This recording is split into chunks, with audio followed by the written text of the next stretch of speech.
SPM પરિવાર પુનળી અને સદભાવના વૃદ્ધાશ્રમ દ્વારા પુનળી ગામને નંદનવન બનાવવામાં આવ્યું। એસપીએમ ફાર્મ અને ફાઉન્ડેશનના મેનેજર નરેન્દ્રસિંહ જાડેજાએ પ્રકૃતિ અને પર્યાવરણને બચાવવા વધુથી વધુ વૃક્ષોના જતન માટે ધારાસભ્ય અનિરુદ્ધભાઈ દવેના પ્રયાસોનું અનુકરણ કરવા અપીલ કરી। આજથી 15 વર્ષ પહેલા એસપીએમ પરિવારના મોભીભાઈ જે સ્વર્ગવાસી થઈ ગયા શાંતિભાઈ છેડા એમણે આ ઝાડવા દેખાય છે જે કાવડોથી પાણી આપ્યું હતું। તે વખતમાં પાણી નહોતું, કાવડ માણસો ભરી ભરી અને એ પાણી આપી અને ઝાડ જો ઉછેરી ગયા છે। એ ઝાડની તમે જો વટા વૃક્ષ જે ઊભા છે અને પછી એમના ભાઈ પ્રવીણભાઈ છેડા જે એસપીએમ ફાઉન્ડેશનના પ્રમુખ એ પણ ઝાડવા માટે વર્ષોથી ભોગ આપી રહ્યા છે।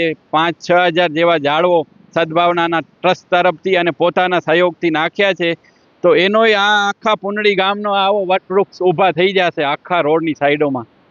ને રાજકોટની સદભાવના ટ્રસ્ટ જે સંસ્થા છે વૃક્ષારોપણમાં ગુજરાત નંબરે જે વૃક્ષારોપણ કરી રહી છે ગુજરાત લેવલે, તો એમનો બી ખૂબ ખૂબ આભાર। કચ્છની જે હમણાં પરિસ્થિતિ છે કે વરસાદ ખેંચાઈ રહ્યું છે, લોકો વરસાદની રાહ જોઈ રહ્યા છે, પણ ખૂબ સારો 2-4 વર્ષમાં જે કાર્ય થયા છે પર્યાવરણના, તો પુનળી ગામમાં 3 વર્ષ પહેલાં અમે 2000 ઝાડ નાખ્યા હતા। એ આપ જોઈ રહ્યા છો 3 વર્ષ પહેલાંના જે ઝાડવા છે।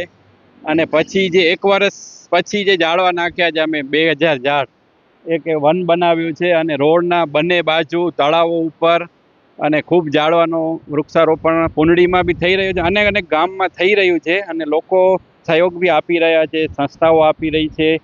તો હજી પણ કચ્છવાસીઓને થોડીક જાગૃતતા લાવવાની જરૂર છે કે આપણે પર્યાવરણ તરફ ખેંચાઈએ તો આપણે ભવિષ્યમાં વરસાદનું કોઈ દી ટોટો નહીં આવે કચ્છમાં અને કાયમ વરસતી રહે। હાલની પરિસ્થિતિ જે છે 48 ડિગ્રી તાપમાન પહોંચી જાય છે, તો આપણને હવે જાગૃત થવાની ખૂબ જરૂર છે। હવે નહીં જાગીએ તો આગળ આપણે પસ્તાશું એવો વારો આવશે કે વરસાદની રાહ જોતા રહીશું। કોઈ દી આપણને કચ્છમાં દુષ્કાળ જેવો વર્ષો ત્યાં જોવા નથી મળ્યું, પણ જે ગ્લોબલ વોર્મિંગ છે, જે તાપમાન વધી રહ્યા છે, એને રોકવા માટે એક જ કારણ છે કે પર્યાવરણ ઝાડવા વાવો બસ। અને હરેક ગામનો સહયોગ જોશે, આખા ગામને સાથે મળી, સંસ્થાઓને સાથે રાખી, સદભાવના જેવા ટ્રસ્ટોને સાથે રાખીને કામ કરવું પડશે આપણને।